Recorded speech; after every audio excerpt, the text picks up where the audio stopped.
Hello and welcome to episode 4 of the Bad Psychics podcast. I'm your host Z. Today we are discussing the F1 2025 World Championship and as ever probably doing a horrible job of it. I am joined by these three idiots. First of all, I predict they're most likely to get fired for inappropriately referring to one of their colleagues as a cutie. It's Mal. Oh, Next to in the bottom left, I predict he's most likely to get fired for Wait, this is the same one. I've got two of the same people. It's Matt. Wow, thanks, mate. And finally, most likely to work in a prediction about Martin Brundle, just so there's two references to Norfolk in the episode. It's Michael. Mal, how are you doing? not doing too bad. Excellent. How is everyone? Well, I was about to ask them that. That was like I was going to ask you how you were, and then ask them. That's kind of that does need our podcast work. Yes, so thanks for trying to step in and do my job, prick.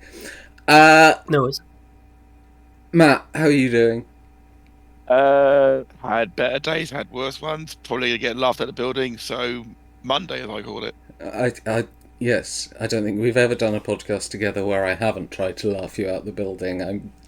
You set yourself up for this. Yes. And finally, Michael, are you pleased that I've managed to get through your first two intros without mentioning incest? I mean, I want you to be creative enough to come up with more jokes now. Like, I trust that you are, you take it as more of a creative challenge to not have the singular Norfolk joke in the bag. Like, that's the one good thing about you is you diversify your jokes enough so I don't get too bored of them. Yes, exactly. Anyway, if you watched our IndyCar episode, well, actually, if you didn't, what's wrong with you? But if you did, this is going to follow a very similar path to it. We have all submitted our rankings 1 to 20 of the 20 drivers that are starting the season. Very important to note, starting the season.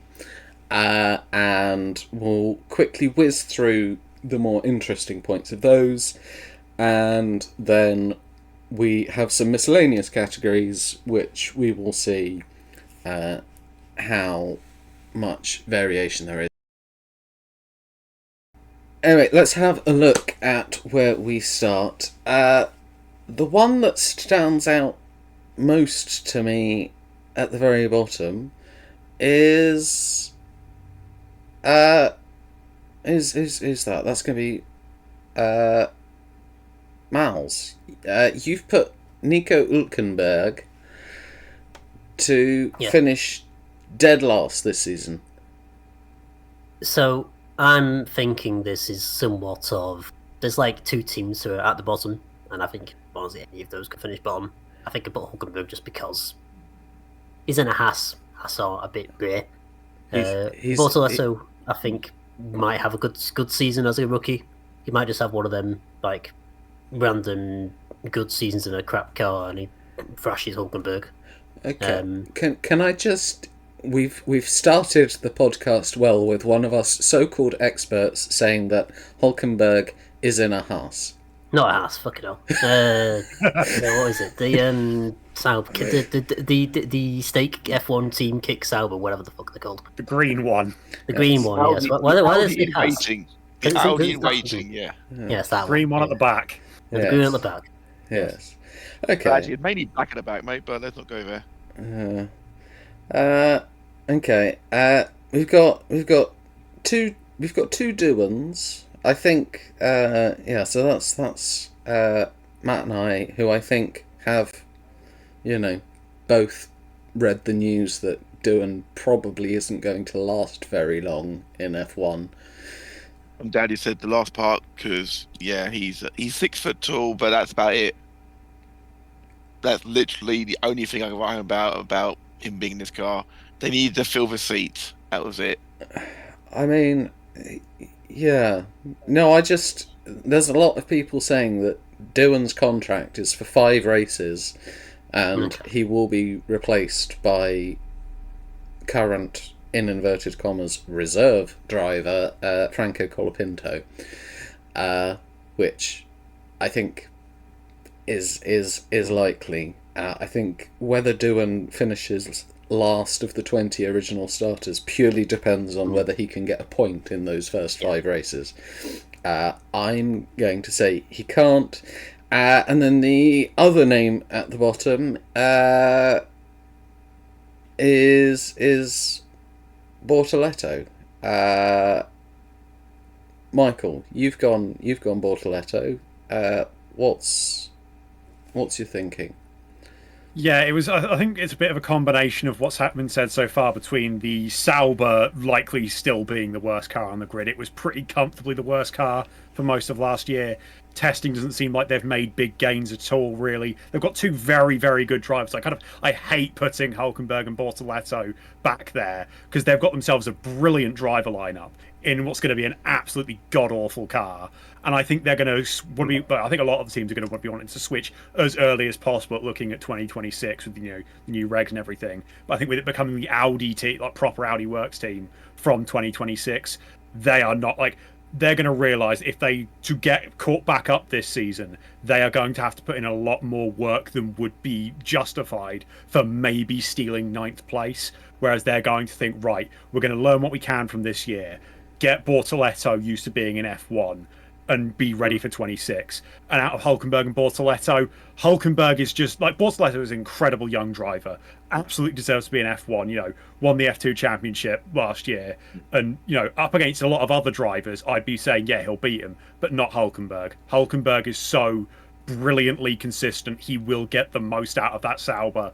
If there are opportunities to nick points, he will do it. But between those two and Doohan, again, with the whole, I don't think it'll be 5 races. I think they'll be slightly nicer. I reckon it will be, I'd be surprised if he survives beyond the summer break.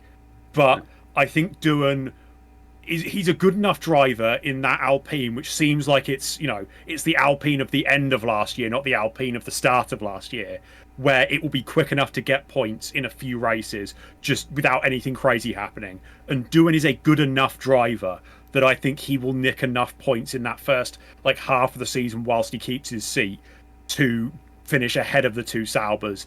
Obviously, if there's a crazy race, potentially Hülkenberg or Bortoletto grabs himself 4 points. I think last year Zhou technically finished ahead of Bottas in that Sauber because Zhou managed to be in the right place for the race where they did nick points. And that could happen where that could get them ahead of Doohan. But I just think that Alpine is good enough to get points that Doohan will do it before he gets dropped for Colapinto, who probably will then do a better job. But I think a lot of people have written off Doohan as being this incompetent idiot who just happened to fall into a seat. Doohan is a solid driver. He's nothing, he's not a future world champion. He's never going to be, a world beater in any regard. And like I said, I don't think there's a reason why everyone's sort of expecting him to get dropped. But he's not bad. It's not like it's just someone's chucked a bunch of money and got a seat. He is a good driver. He is a solid driver. And I think he will be able to get points in Alpine at some point. Okay. I had to make my first adjustment for a mistake that I can't cut during Michael's answer. I was wondering why it was taking me so long to work out whose column was whose, and then I realised that instead of showing the placements and our 4 answers, I was also including Jeter's just for fun answers and going, why are there 5 columns of names? It's going to be a long episode, I can already tell. Next up, so I'm spotting a very low Ocon as well from you, Mal. Yeah. So I think, as I sort of pointed out, but we got the team wrong. Sauber and Haas, I think they'll be fighting for scraps for points basically. Mm-hmm. And this is just it really depends, as Michael just pointed out in his thing, where the drivers really fall in terms of when they're gonna get that random extra point or etc. maybe it's like a big crash and they get a few more. I just think Gokhan's just going to be a bit unlucky for some of them. They might want to prioritise, say, the younger drivers in Berman and Bortoletto, just for maybe sort of like say for Haas's sake, just Ferrari and Bortoletto, just because they might get some money from him. Whereas the other two, they'll just be more solid hands. So they might sort of prioritise them in terms of like upgrades or just giving them better strategies, etc. Okay, fair enough. I'm spotting a Mouse got doing as high as 16th. I think that's brave, but fair enough. I'm trying to see what else I can spot. Were you high when you did that one, Mal? Seriously? So first of all, I didn't know it was for 5 races. I literally did this like yesterday. I mean, officially, he is in for the season. There's rumours that there is almost a break clause in his contract of if he's not doing well enough at 5 races, they can replace him. But in reality, it's F1. They could replace him now if they wanted to. Yeah. I think he might if he lasts until the summer break, he might get enough points to get ahead of all of those, just because he's in a better car. It's possible. It's also possible Logan Sargent might come back and become world champion. I mean, that's the real dream, isn't it? That's the real dream. I mean, maybe. I can already hear Jeter cheering as he watches this episode, chanting USA, USA. All right. I mean, I've got to be honest. For the most part, I'm looking at things and going, yeah, everyone's positions seem fairly sane and normal. And then I get up to Matt saying that Lance Stroll will finish P10. What have you ingested? Okay, did I put him as high as 10th? Yes. I did put him as high as 10th.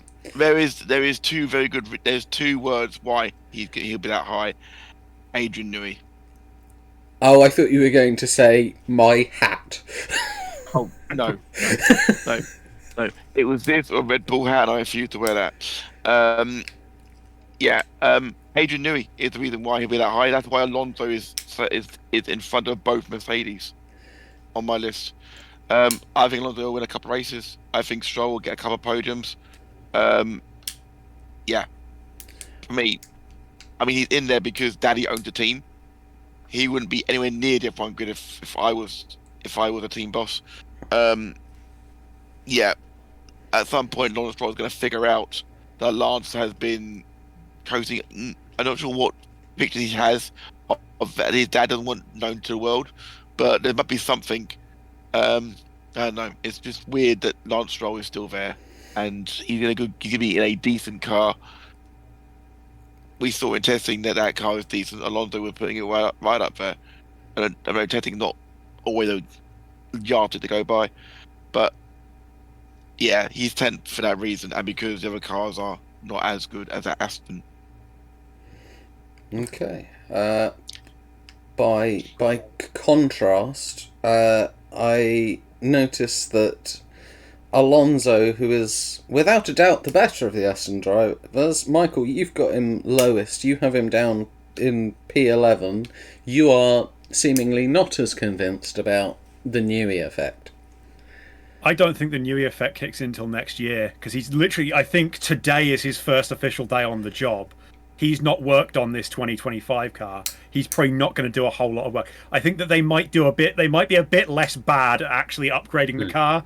Over the last couple of years, they've started off with a really good car, and the upgrades have basically taken it backwards. I think Newey and Andy Cowell, and if they eventually do get Enrico Cardile in there working at some point, all these guys who have worked in bigger teams will do a better job of getting certain processes in place. The new factory they've got built and everything, I think, will help them to not take steps backwards throughout the year. But I think they're another one of these teams that won't try and take that big step till 2026. I think that's what Newey is there to do. He is there to get his head around the new rules and try and nail it so that next year they're going in with what they think will be a championship contending car. I think this year they're going to start off like they're starting off with basically where they ended last year, like in that midfield fight.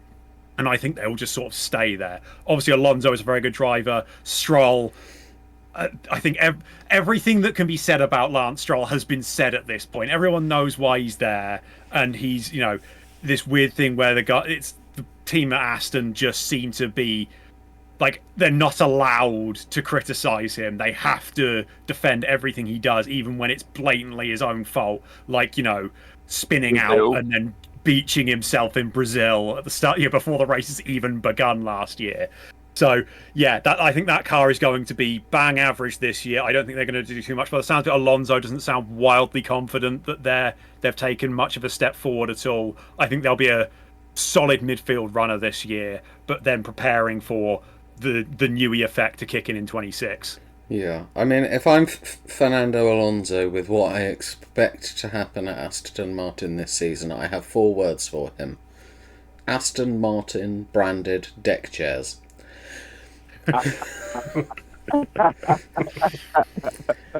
Very good. Anyway, let's move up towards the top. I will say the Williams drivers, we've got some quite varied feelings about them. I mean, Matt, what's your take on Williams for 2025? Are you envisaging big things, or is this more of the same? I love Williams. They're one of the teams I grew up watching. My first race I ever watched was Damon winning the Japanese Grand Prix in that Williams, hearing Mo Walker's voice cracking as he crossed the line. I've always had a soft spot for Williams. The fact that they had a little renaissance towards the mid-table last year was great. I think Sainz, to be fair, an empty seat would have done a better job for Logan Sargent and everyone else who followed him. Colapinto did the best he could. Albon has shown that Williams is capable of doing good stuff. It did good stuff in testing. Again, we can only go over what we've seen. But the fact that he was exchanging fastest laps with Max Verstappen, I'm confident they're going to do better than last year. But that's only because, as my colleagues here have already stated, we expect the Haas and the stake Audi is going to be nowhere near the Williams. So they need to be on the fighting for points, probably with Racing Bulls. I hate that name. It's Minardi, for God's sake. It's Minardi. Okay, calm down, Josh Revel. I've never had a better insult given to me. Thank you. I love you, Don. I love you, Lee. Right. Moving up into the top 10, we've got 2 people who don't think that Liam Lawson is even going to be in one of the top 4 pairs this season. Michael, you is that a comment on Lawson or a comment on the Red Bull this season? Bit of both. I think that Red Bull doesn't strike me like they obviously didn't really. Like they started off last year, obviously, with still having the clear fastest car, and then over the year, I think everyone saw that it was going backwards. We saw what happened to Sergio Perez in that Red Bull last year. Sergio Perez is not a bad driver at all. Yeah, he had a bad year last year, but for someone like Perez to be struggling that much in it, that second seat, whatever they're doing with it, they are making a car that they're not necessarily making it so that it only works for Verstappen, but it obviously has such a narrow operating window that it requires someone to drive like Verstappen or someone as good as Verstappen to get something good out of it. And it doesn't feel like there's some, feelings that potentially they've made bigger changes to the car than it looks like at first glance. But it doesn't feel like they've chucked a whole lot at trying to massively overhaul the car for this year. And that might be, I think there's a lot of teams might be sort of not throwing too much at this year before the big rules change. But it feels like Red Bull are sort of just making tweaks, trying to improve it slightly. And that situation isn't going to be great for someone like Lawson, who is going into his first full year in F1. Obviously, he's done a few, basically a couple of, there's a few substitute appearances, I think, a couple of years ago. Then, the last, third of last year, all in the whatever the hell you're calling the Minardi at that point. And he did all right. That's the thing. It's not like he's gone in there and blown Tsunoda away. If anything, Tsunoda was slightly quicker, which for a guy coming in is not a bad job to do. Like, it's not saying Lawson's done a bad job, but he's not done such an incredible job for me to think he's going to go into that Red Bull and all of a sudden have the hang of it, when I don't think that car's going to be particularly good. And we have seen very good drivers struggle in that Red Bull car, between Perez, between what happened with Alex Albon when he was chucked up there really quickly, when Gasly got thrown in, who, as you can see by the fact I've put Gasly ahead of Lawson, I think Gasly is a very good driver, and he struggled like hell in that car. I don't think Lawson is better than those guys. If anything, I don't think he's as good as Perez or Gasly, and he's basically about the same as what Albon was. I think he's in a very similar situation to Albon. And Albon struggled at a point when F1 was less competitive than it is now. I think Lawson is going to drown a bit, and I don't know. Like, the problem is, I think he will get away with it because there really isn't a direct alternative at the moment. He's in that seat because they didn't have someone else. Well, they did. They just, for some reason, were adamant that they weren't picking Tsunoda, when he probably would have been the safer choice of the two. I'll ask a question to you, young man. Do you just compare Red Bull to Andrea Moda? Hey? Andrea Moda from the early 90s, who almost killed Perry McCarthy because they favoured Roberto Moreno over him. I'm not going to the point of where they're saying they're trying to kill the second driver. Like, it's not that bad. I was trying to quite. Yeah. Like a couple steps below, maybe. Yes, they're not trying to kill him, just mildly maim. What do you mean? It's Liam Lawson. He's from New Zealand. He's supposed to be upside down. That's why Oh God. Halo, it's fine. I really wondered. I was like, where did Andrea Moda come from? But okay, it does vaguely make sense, at least if you're in Matt's sick brain. Next, what else can we say? Everybody seems... for the most part, we're all concerningly in agreement about most things. You know, Antonelli all around the same place. I will say, I'm a little surprised, Matt, that you've got Russell down in P7. That feels low to me, but given you've had to put somebody below Alonso, is there any other reason for it? I just Mercedes. I just don't feel that they're going to be in the mix for the championship. I had to put them somewhere, as you said, and it did get to a stage where when I was filling it in, I was like, shit, I haven't put George Russell in. And that was a spot I had available at the time. So it was that or 6th or 17th at the time. And from a great respect to Esteban Ocon, he ain't gonna be that far up. Okay, excellent. I'm glad that some of our panelists reached the put pins in wall stage of predicting. Right. There certainly seems to be a little bit of disagreement as to where Lewis Hamilton will finish. I have him lowest. I have him P6. I think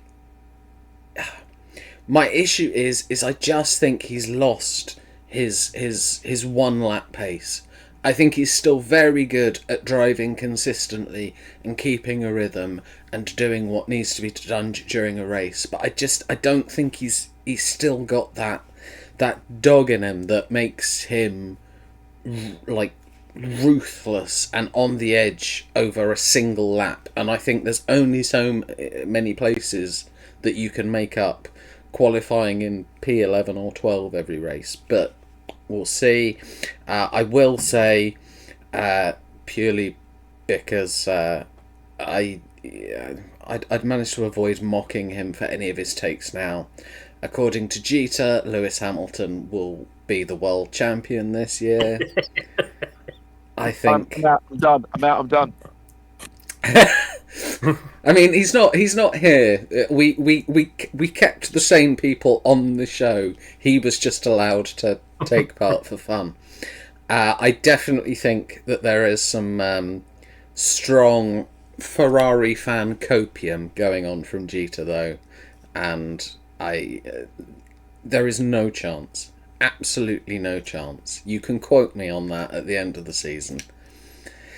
Okay, we will. Yes.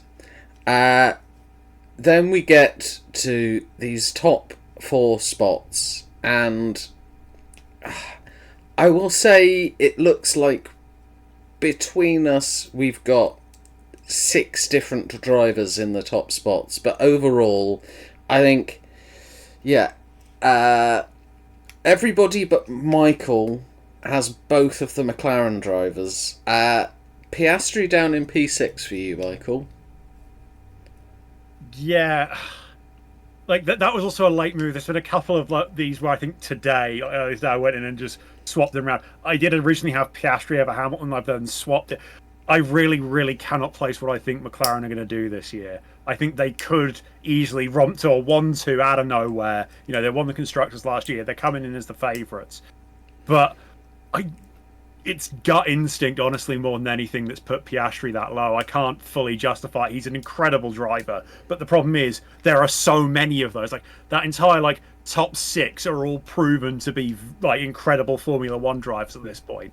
You know, those are 6 guys, they, unless I'm remembering something that didn't happen, they all won races. They won multiple races last year, I think, in the end. It was, that is how the level that we're at the moment, where, in years gone by, Piastri in that McLaren is a world title contender. He still could be a world title contender. Genuinely, there are so many different people that could win the world championship this year. It feels like it's the least predictable championship winner in a long time, and especially with this it's even when it has been less predictable, it's it's going to be either, if it's a Mercedes it'll be Hamilton, if it's a Red Bull it'll be Verstappen. In a lot of cases here, it could be either Piastri or Norris, or it could be Leclerc, or it could be Hamilton. You can't ever, for as much as Z is wanting to say it, you can't rule out Lewis Hamilton basically ever. There is a reason why he is statistically the greatest Formula 1 driver of all time. I'm including the word statistically there for a reason, because I can back that up more. Let me help you. Statistically, he was successful. Successful and great are not different adjectives. That's fine. That is basically, they're synonyms. Yeah. Success is being great. What is greater than being successful? Being rich? Yeah. Oh, sorry, it was a... Hamilton surely definitely wins that one then, right? You know, Z. You know. I was just... I thought... I didn't realise it was a rhetorical question. My mistake. Right.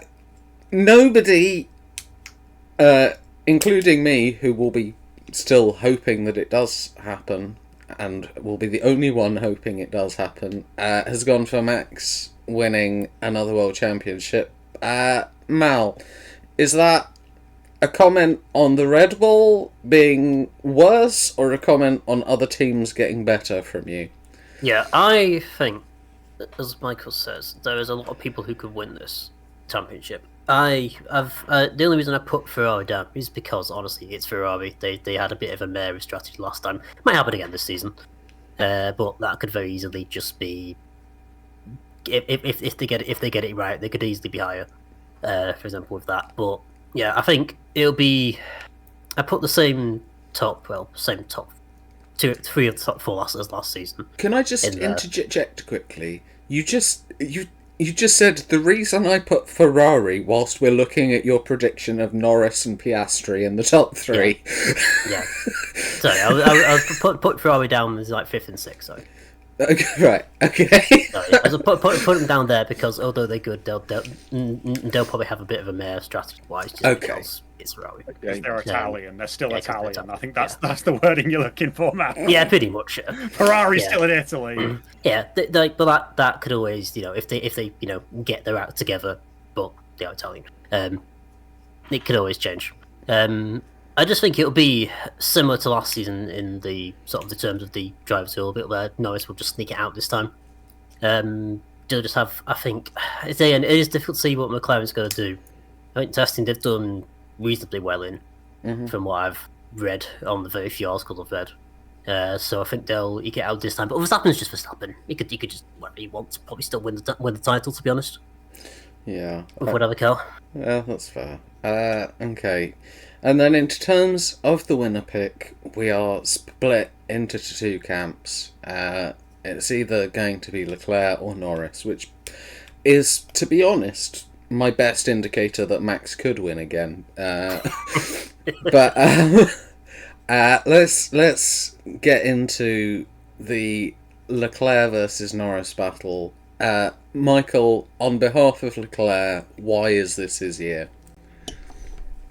It's Ferrari just feel like they are getting a bit less Italian to keep going with that. It feels like putting Fred Vasseur in charge of the team. He really feels like he is actually getting on top of a lot of the problems Ferrari have had. They are building cars that are actually, challenging for like race wins more consistently. Especially at the back end of last season, we were seeing Ferrari, some of the upgrades they brought actually were improving the car in more predictable ways. They were taking those steps forward. And with Charles Leclerc, this is a guy who last year he was on form. Charles Leclerc is someone who has been, I think everyone has kind of known for a while, you give him a car that is quick enough, he will win the World Championship. He's been in F1 long enough now that he's not the young lad who's coming in making a few silly mistakes when he's getting the sniff of a win. He's calmed himself down in that regard. He is probably the best qualifier in F1. Between him and George Russell, at least, I'd say you've got the best qualifiers in Formula One. And so he will get himself at the front of the grid if you give him a car that's capable of doing it. And then he's just got to not be stupid, essentially, or not let Max Verstappen decide that the rules don't apply to him if you try and go around the outside of him. So just make sure you stay on the inside of Verstappen and you're all right. But genuinely, when it came to coming down to Leclerc, it was a bit of the argument between my heart and my head, and I went with neither. My head said just pick Verstappen again, it's the obvious choice. My heart said, back George Russell, just do it. And I went, no, I will do neither of those things because George Russell is far too much of what I want rather than what I think will actually happen. And Verstappen is the antithesis of what I want, so I refuse to predict it. Though I do feel like Verstappen, I'm predicting to essentially be like, this will be sort of like his Alonso, like, I'm going to say 2013 sort of season where that Ferrari, it was 2013 or 2011, I always get... It was like the alternate years with him at Ferrari where the car was absolute garbage and he kept himself in a title fight. I think that's going to be Verstappen this year. I think that Red Bull is going to be noticeably slower than a lot of the other cars at the front for most of this season, but he will still keep himself in that title fight. I just think that in a situation similar to last year where it was Norris versus Verstappen, if it's Leclerc versus Verstappen, I think Leclerc is more likely to hold off Verstappen, keep his cool a bit more, and actually win that world title. Fair enough. And Matt, you're the counter argument. Why is Lando Norris going to be the world champion? I haven't put Norris and Piastri first and second because I think they'd be trundling around in the mid pack. I think this is probably the worst prediction I will ever make on any podcast ever. McLaren will have both championships sewn up before the end of Singapore. And I'm looking up, when is Singapore? Yeah. I think it's like third to last. Because it's normally a bit earlier. Singapore is race number 18, so that would be with 6 races to go. Yeah, McLaren will be realistically uncatchable, and the McLarens will be we fight for the championship between the two of them. Okay, hang on.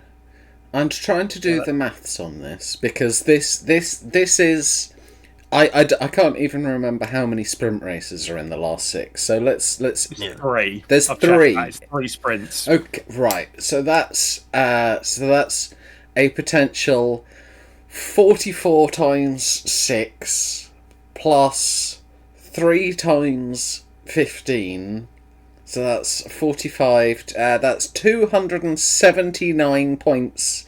You think McLaren are going to be ahead in the constructors?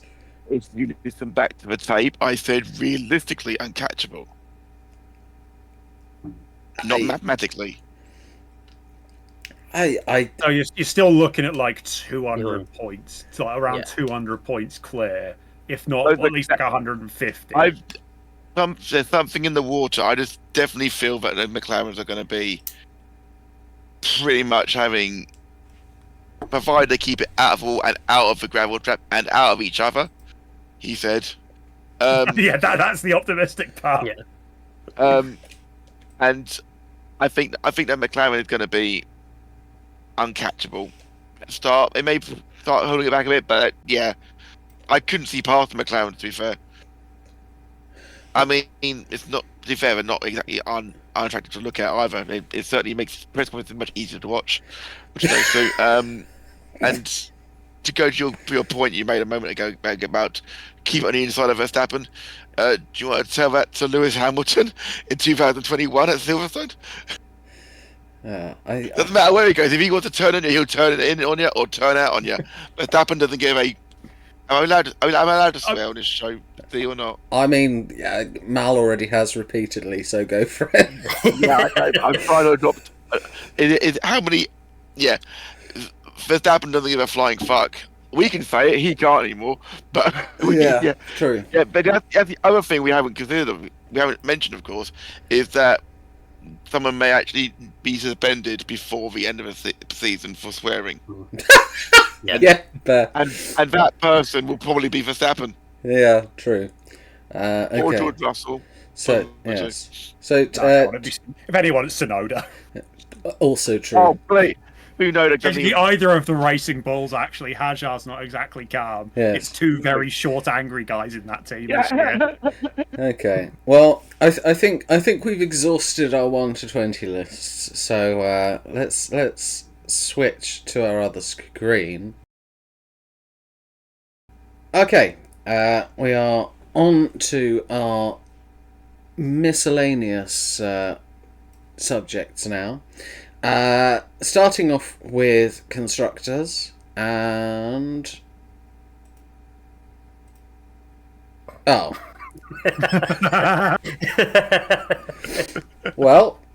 that's simple enough. I mean, Jeter has put Ferrari. You can't see that, but Jeter has put Ferrari to continue the Ferrari copium. Everybody else going for McLaren, which means that whether this comes true or not, it will make absolutely no difference whatsoever to the points. So yeah, that's gone well. I mean, Mal, do you, anything to add on McLaren winning constructors? Basically, I think it's going to be something we're all in agreement. Like they're the two drivers who are probably like the closest in terms of like ability, like, and they're both really good. So there's like any other teams, say like Mercedes, for example, Russell good, Antonelli we're not sure on.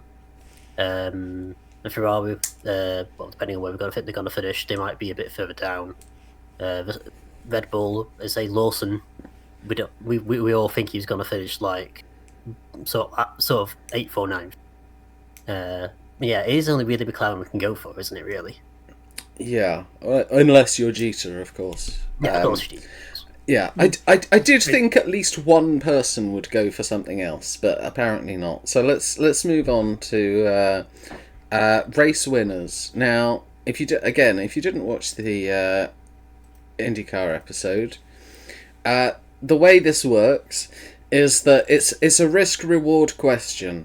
Every name that you put down that wins a race gets you 5 points. Every name you put down that doesn't win a race loses you 3 points. Any name you didn't put down that wins a race loses you 1 point. So basically, it's how aggressively do you go. As usual, I have played it very safe. I've said Leclerc, Norris, Verstappen and Piastri will win a race this season. Those are the only 4 that I am reasonably confident about. At the other end of the spectrum, Michael, you've put 7 different names down.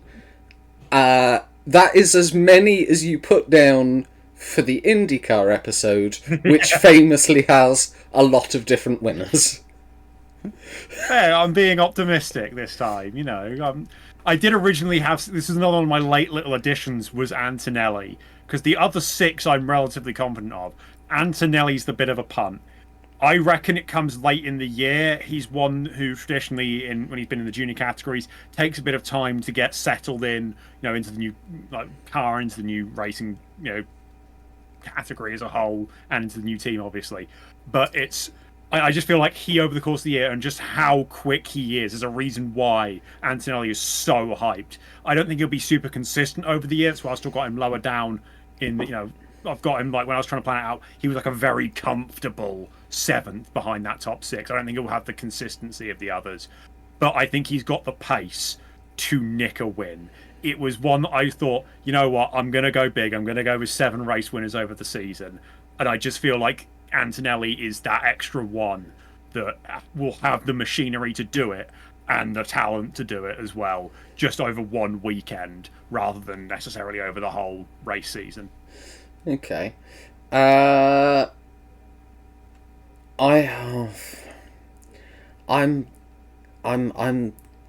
can't help but feel that I know the answer, and I also spot the copium.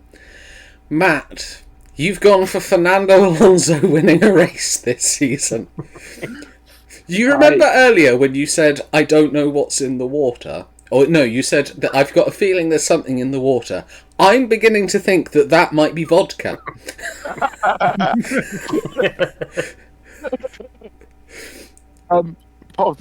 Possibly.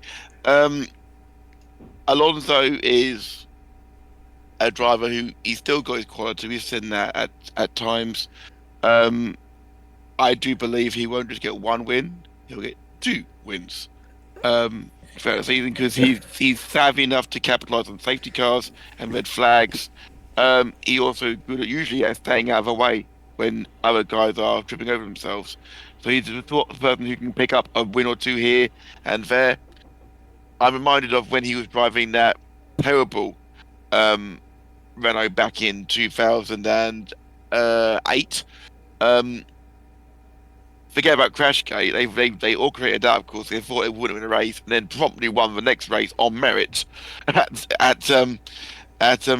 Japan. So I know that he can take a terrible car up there, but I think that car is going to be good enough to get a couple of wins. I said that earlier, and you're ridiculing me now for doubling down on what I said. So you haven't changed a bit, see? I love you. Absolutely not. I do want to point out, okay, so I'm not going to get into this too deeply, but let's remember that Matt did say the title would be sewn up by Singapore, but Alonso is winning at least 2 races, and drivers from 3 other teams are winning at least 1 race. I'm not exactly sure. Like, have you gone to like 5 races? I can't. Yeah, I can't help. McLaren win all the ones to start off with, and then when they've won the title, everyone else is allowed to start winning. I mean, makes perfect sense. Earlier you took Josh Russell as a compliment. However, I'm now starting to think that you've been to the Elon Musk School of Accounting. I mean, that might be the biggest insult you've ever given me, sir. That was extremely turn me down for a date once. Right. Right. Okay. Bearing in mind the reason why Verstappen won the title last year after that big result he got early on was he consistently scoring big points. Still, he was still getting podiums. He was still getting points in what turned out to be a bit of a shit box of a car towards the end of the season. McLaren will get the job done. When Norris and Piastri aren't winning the races, they'll be still finishing 2nd and 3rd. We can pick up the big points still. So, last meal we won, but you would be right in the end. Not a hope in hell. I can maybe see McLaren winning it early. I think there is more chance of Hamilton winning the driver's title than of McLaren having the constructors wrapped up by Singapore. Somewhere in America, Jeter has just exploded. Out of every orifice. I wasn't going there, mate. There we go. Right. Let's move on to podiums. So for this one, we are predicting how many drivers will not win a race but will get a podium at some point. Now, I thought for this one, we'd do a little experiment. I thought by show of hands between us. Obviously, you can't see my hand, but I'll be honest because it will be on the video.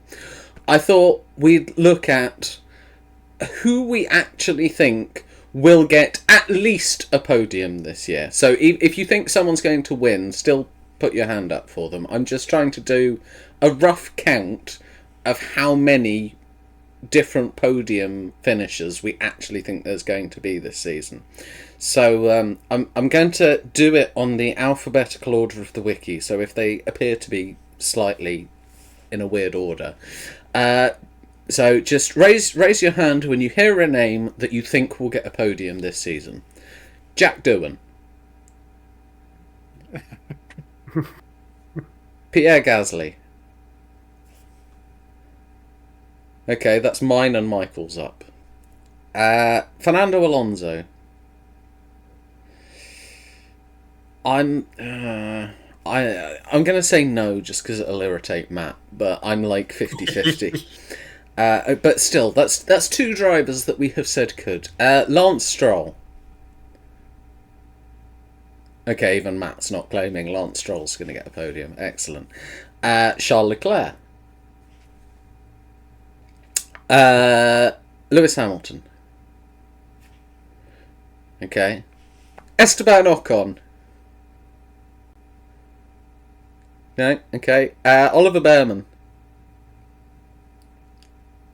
Really? Oh my god. I wish I'd made people put names down so that I could see you lose points for that insanity, but fine. Right, so we're at 5 different drivers that someone has said is going to get a podium. Next two are easy enough. Lando. Keep your hands up, Oscar. Yeah, figures. Antonelli. I'm not convinced. That's the other 50-50 of Alonso, I think, for me. But Hadjar.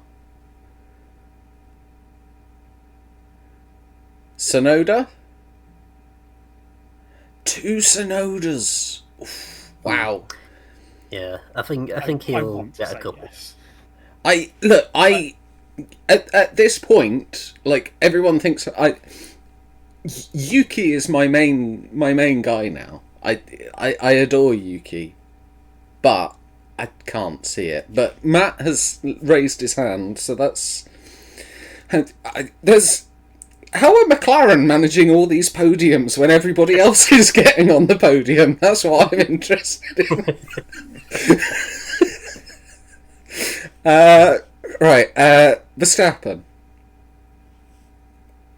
Yeah, okay. Lawson? Okay. Oh, Matt's not sure on this one. Okay. I'm not sure, but I'm saying yes. That's my very mild copium. Bortoletto. Hülkenberg. I really want to put my hand up right now. I want to so badly for him. I love Hulkenberg. He deserved the podium so badly, but his time has gone for that. Yeah. Fuck, I'm backing him. Sod it, I'm having this on record. I'm backing him. Oh. Randomly out of nowhere, Nico's going to do it.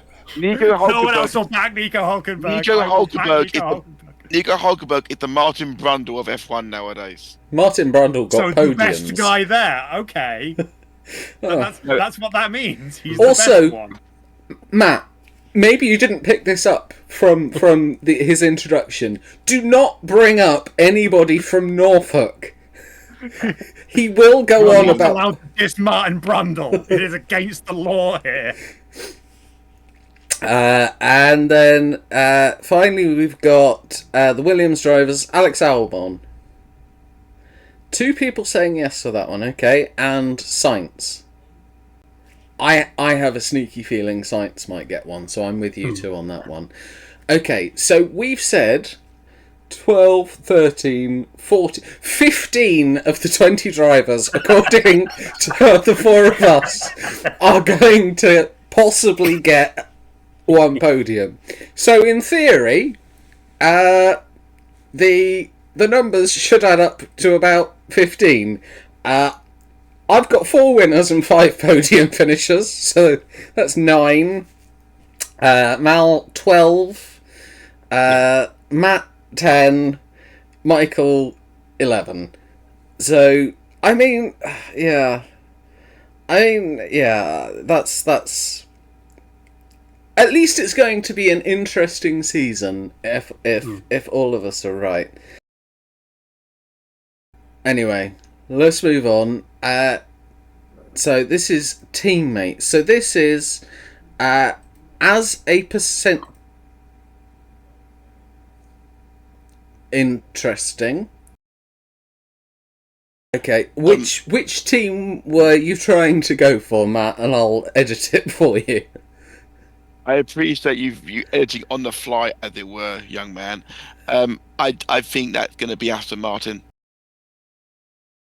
And that does mean we've got 4 different answers. So I think we should all go through our logic on this one. I said Haas. I think that Behrman is going to get a little bit of a schooling from Ocon this season. I'm not the biggest fan of Ocon, but I do recognise that he is a good driver, and I think Behrman's performance in the wet in Brazil is more what I'm anticipating this season being the bulk of, and not his performance in a Ferrari at Jeddah. But we'll see. Mal, you've gone for the Racing Bulls. Yes, I went for RB, Cash Up, these money laundering, etc. team, allegedly. So I think basically Sonoda's just going to, like, I put Sonoda's P9, I think, on the listings. I reckon he'll actually be quite close to Lawson in terms of points. Okay. And I think Hadjar will initially struggle to get into his Hadjar in the other RB, right? I've not messed up again. Okay, good. Yes. Yeah, I think Hadjar might struggle a little bit. So I think the points difference will be like a good chunk, even though both will score no reasonable amount of points. But I think it might even be like 5 or 6 times difference. Okay. Matt, you said Aston Martin, despite the fact that you think that Stroll's going to finish in the top 10 for the season.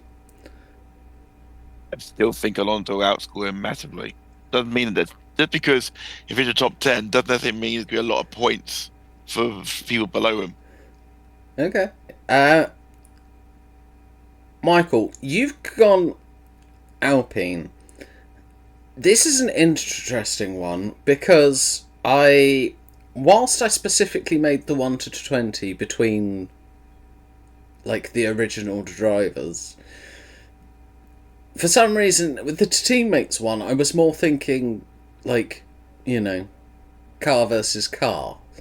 I was assuming this would be if Colapinto replaces Doohan. It's essentially Gasly versus Colapinto and Doohan. Okay, so even then.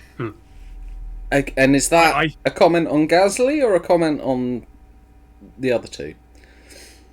bit of both. Again, I think Gasly is very good. I think he showed at the end of last year, when you give him a good car, he will keep just scoring points. He'll just keep racking that up over the course of a season. I think he'll score a lot more than Doohan does. And when Doohan inevitably does get replaced by Colapinto's coming in halfway through a season. And I think Colapinto is good. I think he got a little overhyped because he was really good in those first couple of races. But then, like you said, you're pointing out Behrman Interlagos in the wet. Colapinto was just as bad, if not worse. Like, he destroyed that car. Like, Colapinto, after those first couple of races, really cooled off. I think he is good, and I think coming in halfway through a season means he won't be as good as he could be. I think Gasly will comfortably beat both of them, and will comfortably beat both combined. Honestly, the safe answer probably should have been Sauber, because that was actually the correct answer last year. Because if Hulkenberg scores a point and Bortoleto scores 0, that's 100%. Because that last year, Zhou technically was the one who outscored his teammate the most, because he got all of Sauber's points. But I just think... I think Alpine are in a position where Gasly is going to... I think Gasly could score a lot of points as well. I've got him up in 8th. I think, he'll be consistently scoring a lot of points. He might nab the odd podium here or there. A bit like what Aston Martin has been over the last couple of years. That, clear number 5 sort of team.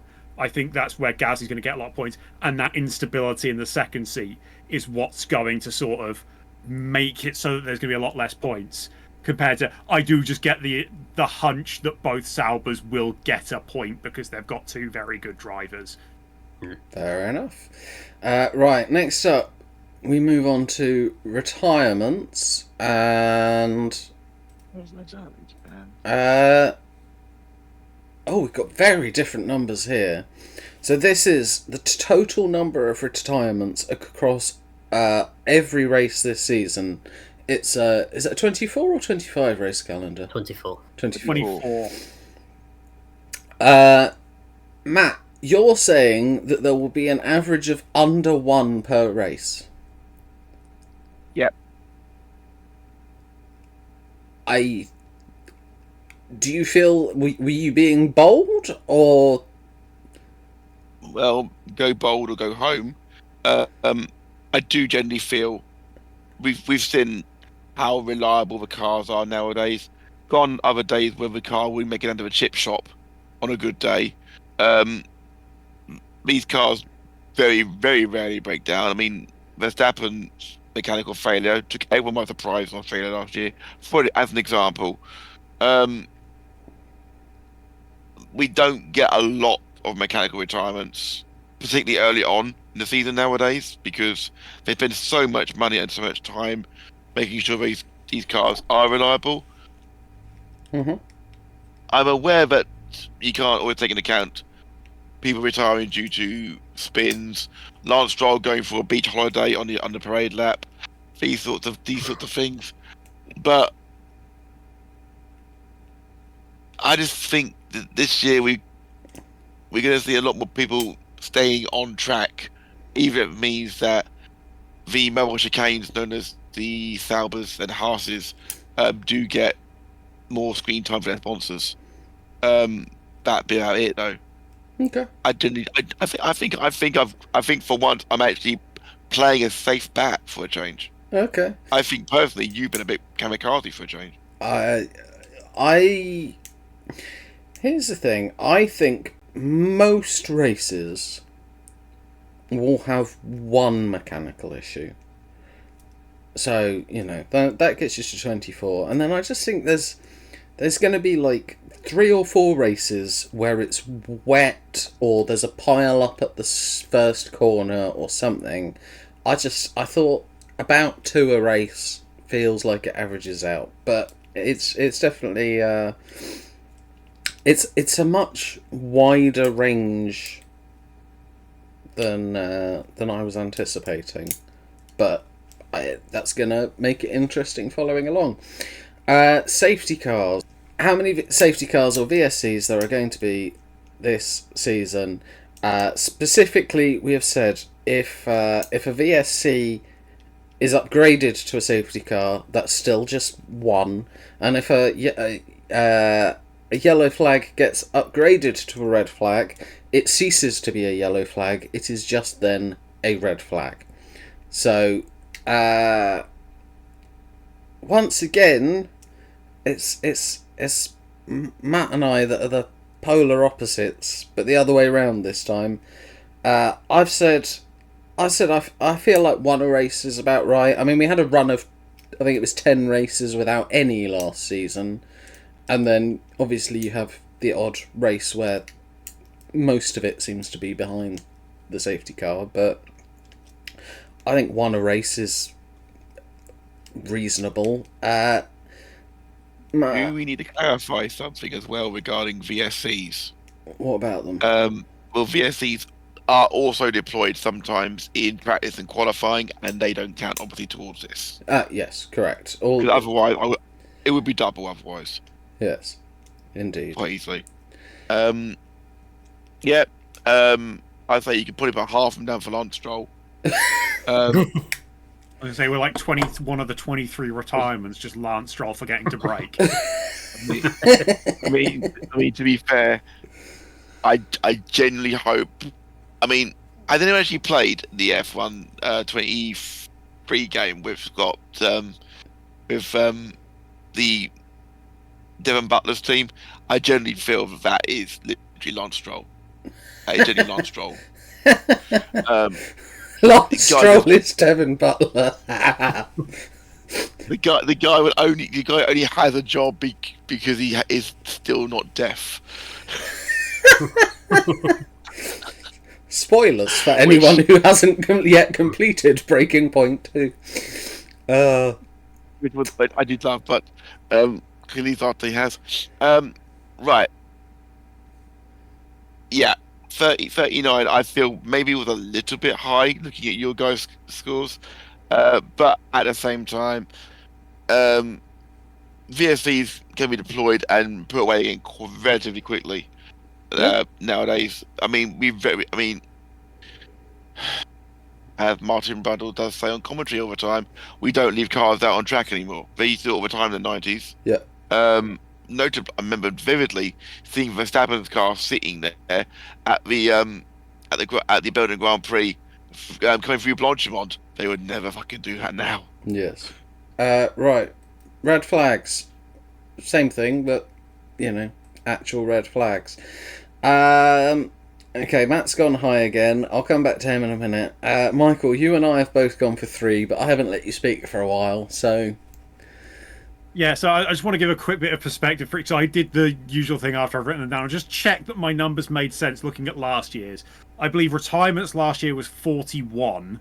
Okay. Safety cars, I think it was about 23. It was low 20s. I think it was about 23. Red flags was 3. Red flags is one that has varied quite a lot over recent years. We went about like 5 years without one. And then in 1 year, I think we got like 6 or 7 of them during races. I think it might have been like 2021, where we had like a load of red flags. It was either 2020 or 2021. And then it's sort of gone back down to like 3 tends to be the normal amount if they are going to start using red flags again in the season. It is hard to judge though with the safety cars and red flags a bit, because it varies a bit depending on who the race director is. And that has changed for like the 3rd time in a year, and because it's probably going to change again with how Ben Sulayem is running everything at the FIA. Like, he's going to suck someone mid-race at this point. Fair enough. Right, we move on to tyres. So this is we've gotten into a bit of a pattern where cars start on the mediums and then move to the hards a lot. So it's how many times will the race winner have started on something that isn't a medium tyre? I've gone high. I've deliberately gone high because I figured logic was to go low, but I figured there'd probably be such a clump of people going low that I'd try and overshoot it and give myself a bigger margin to guarantee some points, hopefully. And if it doesn't work, then never mind. Mal, you've gone for half the number as I have. Was there any, like deep thought into this one, or was it just guess a number? Yeah, I'm going to be completely honest with this one. I don't really pay attention to ties that people start on. I didn't really notice Baton last season, and I did struggle to find actual statistics on this, so I just put 4 because I like the number 4. Okay. I mean, I think the other thing to bear in mind is the question just said not starting a race on mediums, which means any time a race is started on inters, that would technically count towards it as well. So Oh, you bastard! You bastard! Let's not forget, of course, as well that there is a 7th dry compound this year. Of course, you've got C1 to 6. They obviously choose the range, but C7 will be going to Monaco, which is like the hyper soft tyre. Okay, interesting. Right. Next up, we've got sprint. This is who will get the most points from solely the sprint races. For once, Matt and I have agreed. We've both gone for Piastri.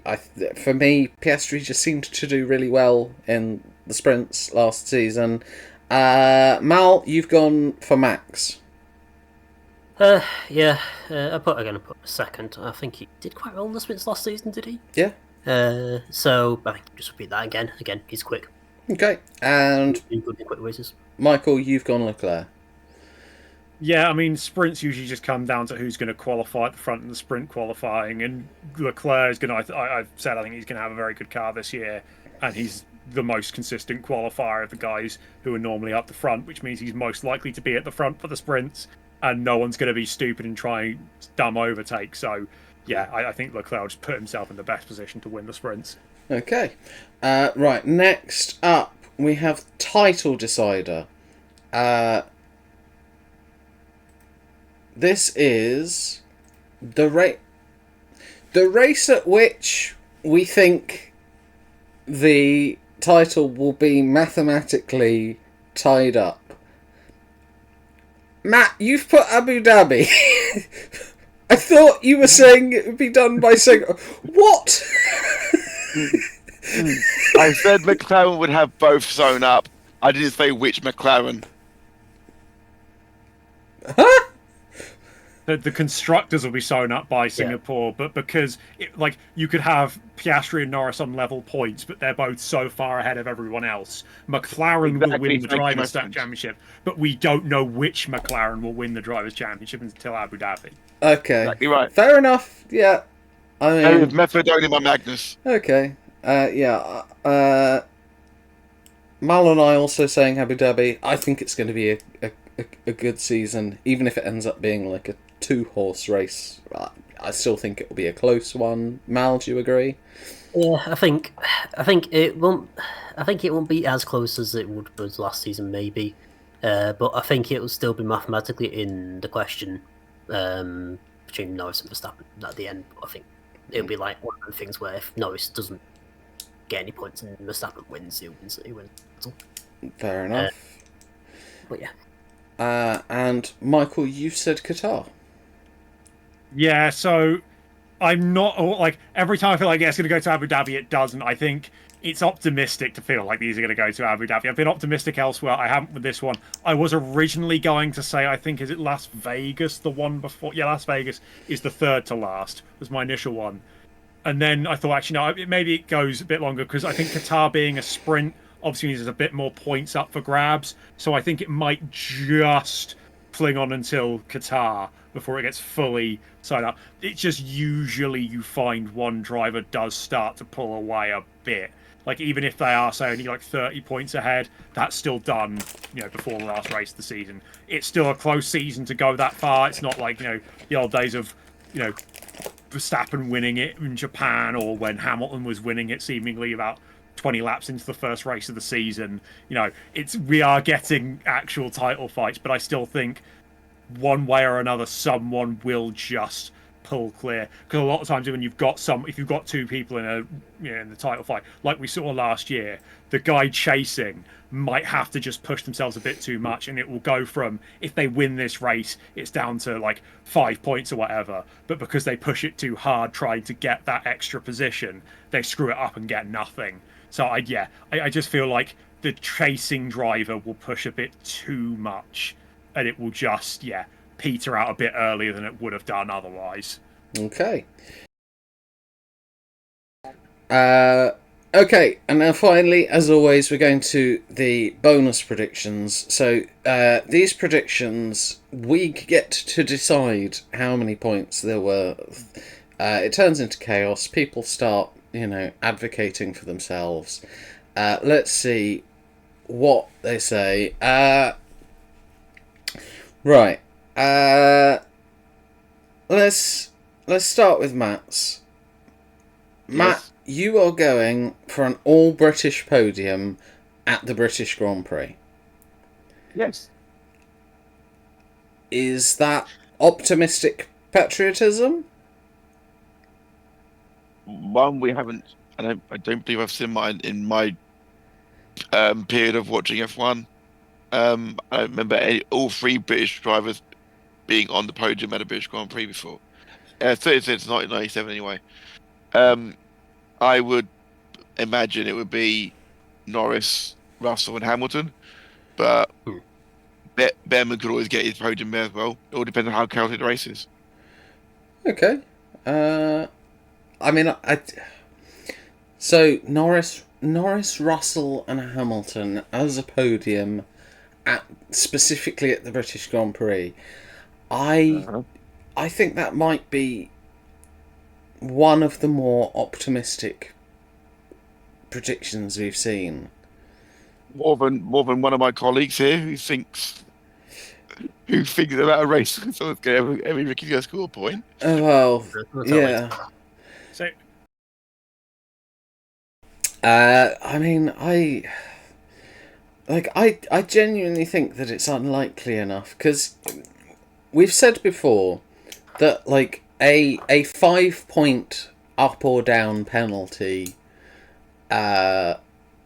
is generally what we regard as an even chance.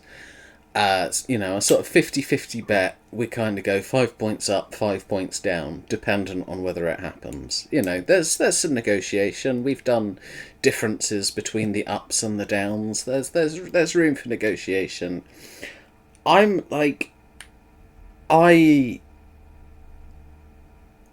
genuinely thinking that this has got to be it's not implausible, but it's got to be 12 up, 12 down. In fact, I'd even I'd even be 12 up, 8 down, because I just don't think it's going to happen, and I'm comfortable letting him play with his points a bit. I think it's a very specific prediction. Yeah. It's not just saying there's going to be an all-British podium. It's an all-British podium at the British Grand Prix. Yes. There is a hell of a lot that has to happen for that specific event to go all right. three of those drivers I've said there, I've also predicted will be podium and also race winners this year. Yeah. So I'm not picking Ocon is possible. Yeah. I'm not picking Ocon, Hulkenberg, and Bottas, am I? Yes. No. Sure. But equally, it's the combination. It's saying it's more that for that to happen, Leclerc can't be on the podium, Piastri can't be on the podium, Verstappen can't be on the podium, Antonelli Lawson can't be on the podium. Fernando Alonso can't get one of his apparent 2 race wins this season at Silverstone. You have a problem with? I'm 12 up, and I'd be happy to only give 8 down. What do you reckon, Michael? Yeah, no, that sounds like that probably sounds about right, really. Yeah. What do you come in? No, you should be happy with us saying this. We're trying to give you more points for it. Yes. We're saying it's Yeah. that. We think it's that Roger implausible. come If in. you're right, you get more. Yeah. Yeah. Would you come in and me be absolutely laughing at you? I don't care if I lose a but I'm happy. Watch you I'm come in getting and points. Russell gets disqualified right at the end. That would be just my fucking luck. But then Birmingham gets a podium. That would be sort of. Yeah, Birmingham gets yeah. promoted, yeah. Yes. So I think like as we've said, these three people can get a podium, but this is like a combination of thinking like I mean you've got 10 people who could win a race and then 4 who could get an extra podium. Yes. Your predictions. Yes. That's the combination of all 10 people. It isn't like plus. I don't know. Home races. There's the additional pressure and all that. Some people might bustle under it. Yeah. So, Okay. Mal, are you also happy with 12 Yeah, or I'm bit happy down? with 12. I'm happy with 12 or bit down. Okay, so after saying that Matt's is one of the more optimistic, far-fetched ones I've seen, Mal, a race where every rookie scores points.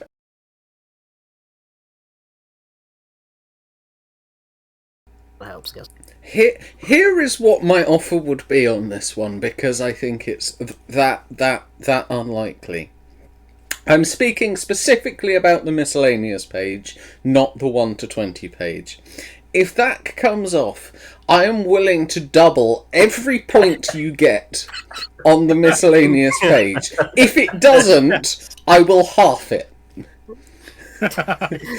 Technically, Yep, love that. You know what?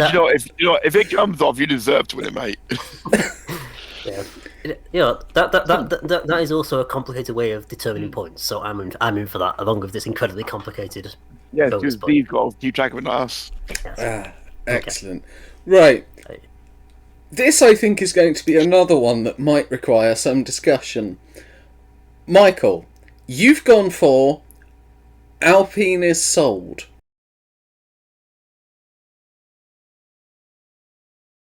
My prediction is that Renault won't own that team anymore. Okay. Because basically, why else would you bring in Flavio Briatore and scrap the engine program? They are basically making it a much more sellable asset. Okay.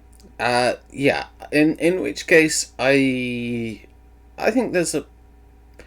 I don't think it's that bold a prediction. It would be. I certainly think that they're going to try and do that.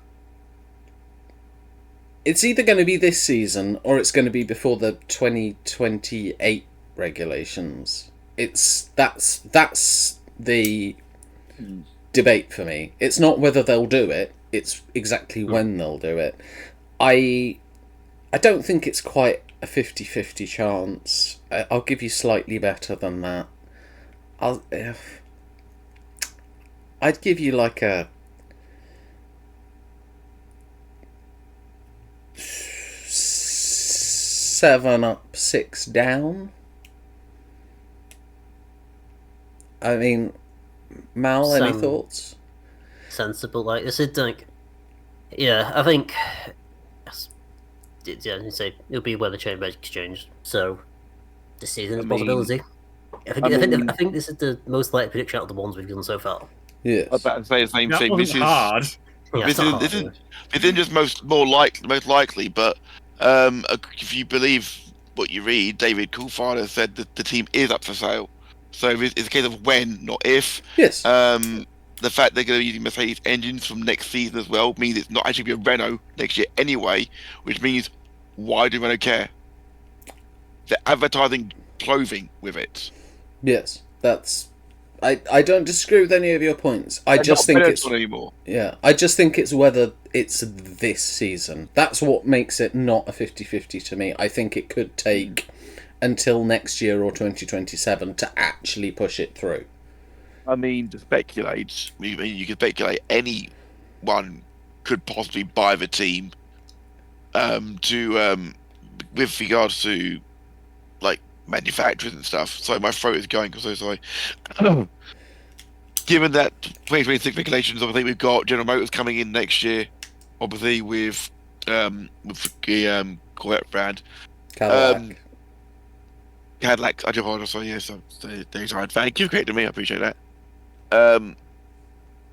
there's no reason that we couldn't be seeing a brand we haven't seen come in to take over. For example, Yes. we very well could see Lamborghini come back in. They were touted in the early 90s to come in. They were urged away from it. Italian teams don't usually do well in F1 unless they are red with a prancing horse on the badge, because they usually chase them out at gunpoint. Allegedly. Yes. I don't. But can we agree on 7 up, 6 Yeah. down? Yeah. I'd be tempted to go 5 and 8 personally. 5 and 8. Let's say 5 and 7, shall we? So 7 up, Okay, 5 yeah, down. We'll meet in the middle. No, other way around, mate. I genuinely think this is extremely likely to happen. So. Oh, okay. Well, Should we go 6 and 6 then? I don't know. all right. I That's go I'll 6 and We'll call it 6. 6. Yeah. We'll call it 6 and 6. Yeah. Michael, you prepared to accept 6 and 6? Yeah, I mean, just don't ask me to predict who they're selling it to. In That's an fine. ideal world, I'd love it to be bring back Team Lotus. I have to point that out at some point. It's been sat behind my head this entire time. I don't- I've been yeah, waiting for Team Lotus. Never happening. They don't have You the are money aware- to do it, you- and I don't you even know are- who owns the rights to Team Lotus at this point. Okay, finally, my one. I've gone for a race will award less than full points. I think that since they've shrunk down the window that an entire race has to happen to, it's like within 2 hours, within a 3-hour window or something like that. I feel like we're seeing more and more races that could be affected running a couple of laps short. I think they've changed they've also changed the bars for how much of a race has to be run after the debacle in Belgium a couple of years back. So and also the start of this year's seen some pretty crazy weather worldwide, which just generally makes me think it might continue. So that's my logic for why I think there will be at least one race where less than full points will be awarded. I'll let you, the three of you, decide how likely or unlikely you think that is. That makes it slightly more likely, but Yeah. still. Pretty like I'd be prepared to go 10 and 6 here. 10 up, 6 down.